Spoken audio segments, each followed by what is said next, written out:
Kali ini saya akan menjawab pertanyaan salah seorang subscriber ya. Beliau menanyakan bagaimana cara perpipaan dengan menggunakan water heater. Nah, sebelumnya saya kan sudah pernah membawakan tentang water heater ya atau pemanas air. Nah, beliau ini punya pertanyaan bagaimana kalau water heater ini dibagi untuk 2 kamar mandi, tapi pakai satu water heater gitu ya. Ayolah kita lihat aja langsung. Baik, di sini saya buatkan bagan sederhana ya, rangkaian perpipaan. Terus nantinya ada pemakaian heater ya. Ini pemanas di sini ya kawan-kawan. Ini heater. Nah, saya kasih huruf H aja lah, heater pemanas. Nah, bagaimana rangkaiannya? Ayo kita pelajari ya satu persatu.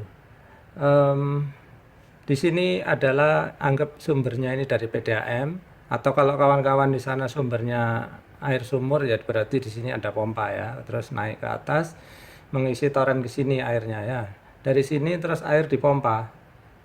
Nah, pompa ini gunanya apa? Agar air nanti bisa kenceng ya kawan-kawan. Soalnya apa? Kalau toren atau tandon ini kalau dia ketinggiannya hanya 3-4 meter, dia kalau dibagi-bagi menjadi kamar mandi 1, kamar mandi 2, nanti terlalu pelan. Makanya kita pakai pompa pendorong. Nah, pompa pendorong seperti apa? Tergantung pemakaian ya kawan-kawan. Kalau pemakaiannya sekali pakai itu 2-3 keran aja, maka kawan-kawan kalau memilih ini pompa, cari yang ada tulisannya gini kawan-kawan. 30 liter per menit gitu. Nah, kenapa dasarnya?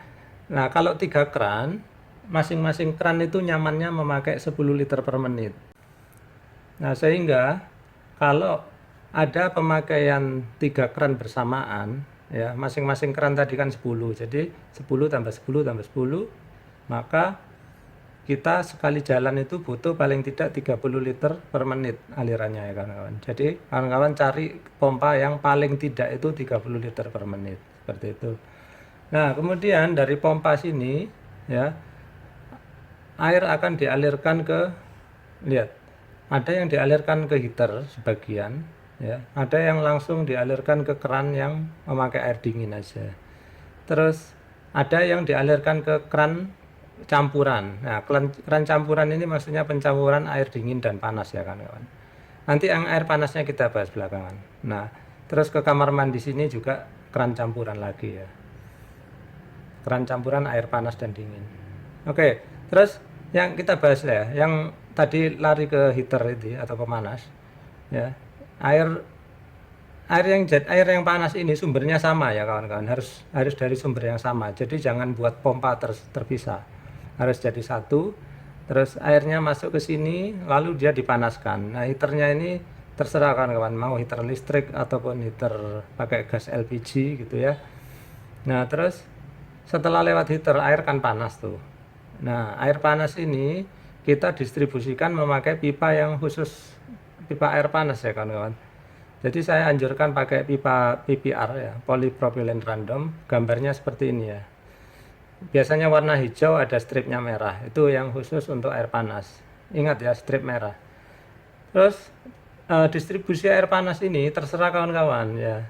Yang jelas tadi ada yang ke kamar mandi 1 dan kamar mandi 2. Nah, masing-masing masuk ke keran pencampur ini ya. Keran campur di sini juga keran pencampur. Nah, mana tahu ada keran khusus air panas ya kawan-kawan. Misalkan pengen di dapur itu punya keran khusus air panas ya terserah. Atau kalau di dapur pengen keran air campur ya dibikin kayak gini juga. Nah, seperti itu.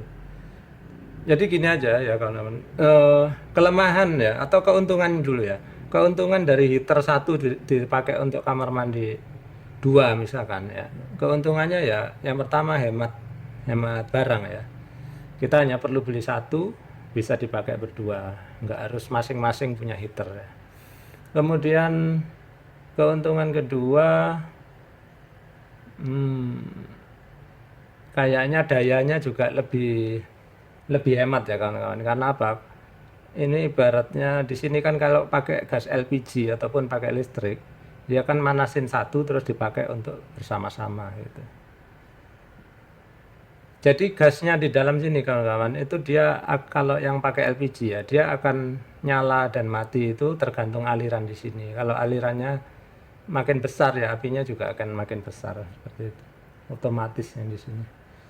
Oke, kemudian kalau kekurangannya apa ya? Kekurangannya kemungkinan ya, kalau orangnya di sini sukanya hangat sekali, maka airnya yang panasnya itu mungkin jatahnya dia banyak yang dibuka di sini. Ini kerannya kan seperti ini ya kan, bisa dibuka ke kiri, ke kanan. Jadi dia kalau misalkan panasnya ke kanan, dia akan putar ke kanan habis. Nah, dia mungkin sukanya air yang panas gitu ya. Nah, kalau dua-duanya suka yang panas, mungkin heater ini nggak akan sanggup melayani dua-duanya. Tapi kalau dua-dua orang ini mungkin sukanya yang hangat-hangat ya, suam-suam kuku, hangat-hangat kuku. Suhunya mungkin hanya 35, mungkin masih cukup satu heater untuk berdua. Nah itu aja, kekurangannya mungkin ya kalau orangnya pada suka yang air panas, mungkin ini nggak cukup. Tapi ya, nggak ada salahnya dicoba dulu ya kan.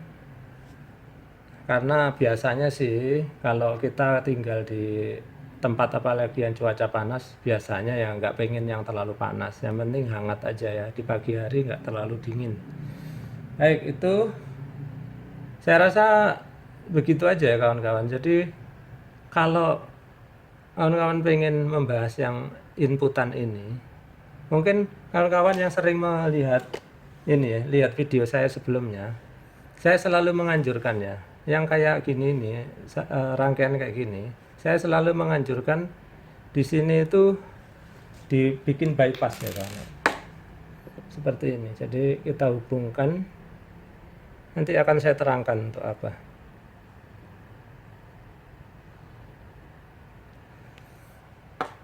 Nah, rangkaian seperti ini khusus kalau air PDAM-nya kencang ya kawan-kawan.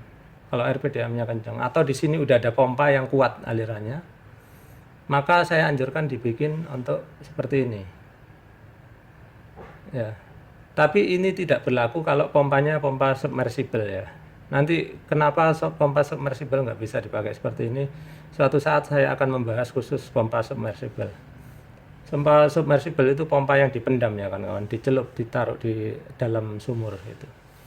Nah ini dia membutuhkan ya, PDAM yang kuat untuk bisa memakai bypass seperti ini. Nah ceritanya bagaimana? Jadi gini kawan-kawan ya.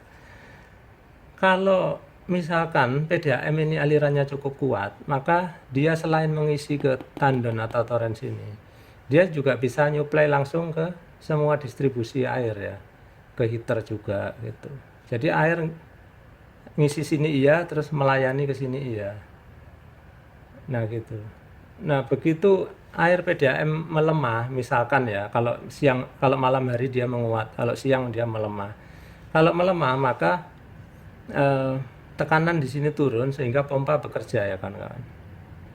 Nah dalam hal ini pompanya itu dilengkapi dengan sensor, boleh sensor ini ya, boleh sensor flow switch maupun pressure switch ya, terserah kawan-kawan. Tapi yang jelas ketika pompa ini bekerja dan tekanan PDAM lemah, maka ada satu barang yang harus kita install ya, satu alat namanya check valve ya kawan-kawan, atau Tusen klep atau klep tabok ya, gambarnya seperti ini. Nah ini fungsinya apa? Ketika pompa tadi nyala ya, dia kan tekanannya kuat tuh, maunya kan menyuplai ke sini, ke pemakaian sini, tapi karena ada bypass ini tadi, maka air akan ke sana. Nah agar air tidak ke sana, kita pasang ini untuk memblokir aliran ke arah sana, karena Tusen klep ataupun klep tabok ini hanya satu arah ya. Dalam bahasa Inggris disebut one way valve atau klep satu arah. Nah ini kenapa harus diblokir? Kalau dia nggak diblokir, airnya nanti bisa masuk balik ke PDAM ya. Jadi kita nyumbang gitu. Atau kalau nggak gitu, air akan mutar-mutar gini. Udah lihat. Tapi karena udah diblokir ya udah, dia hanya nyuplai ke sini. Nah kenapa saya sering menganjurkan untuk bypass ini adalah tidak lain karena kita ingin memanfaatkan tekanan PDAM yang kuat ya kawan-kawan. Ingat ya, ini khusus kalau PDAM-nya kuat. Misalkan malam hari gitu ya, mungkin udah mulai maghrib tekanannya udah kuat. Nah kalau PDAM ini tekanannya kuat, maka pompa ini akan mati. Karena apa? eh, pompa ini kan punya otomatis berupa pressure switch ataupun misalkan dia punya apa namanya flow switch ya. Karena di sini tekanannya tinggi, maka di sini itu dia akan merasakan tekanan ya, yang otomatis itu, sehingga dia mematikan pompa. Seperti itu aja. Sehingga kita ibaratnya kalau PDAM tekanannya cukup, maka pompa ini biar istirahat. Jadi kita hemat energi seperti itu. Nah, baik, sekian dulu ya kawan-kawan. Mudah-mudahan rangkaian kali ini bisa memberikan inspirasi dan bisa untuk jadi referensi kalau kawan-kawan membuat rangkaian perpipaan dengan menggunakan pemanas air.